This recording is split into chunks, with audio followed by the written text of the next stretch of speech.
शहरातलं सुखाचं आयुष्य सोडून हे डॉक्टर दाम्पत्य तब्बल 40 वर्ष जंगलातल्या आदिवासींसाठी जगत राहिलं. विश्वास बसत नाही ना?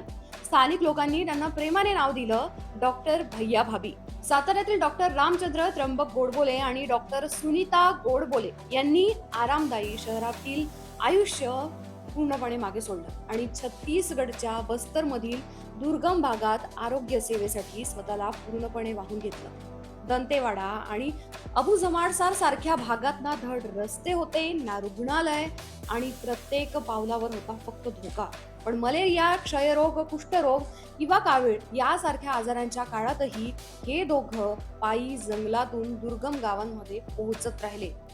गोरगरीब आदिवासी रुग्णांकडून एकही रुपया न घेता उपचार करणाऱ्या या डॉक्टर दाम्पत्याने तब्बल 1 लाखाहून अधिक रुग्णांवर उपचार केले.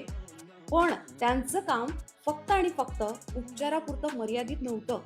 कुपोषणाविरुद्ध जनजागृती, मुलांचं शिक्षण, स्वच्छता आणि व्यसनमुक्ती अशा अनेक माध्यमातून त्यांनी संपूर्ण समाजाच्या आयुष्यात बदल घडवण्याचा पूर्णपणे प्रयत्न केला. 35-40 वर्षाची ही निस्वार्थ सेवा.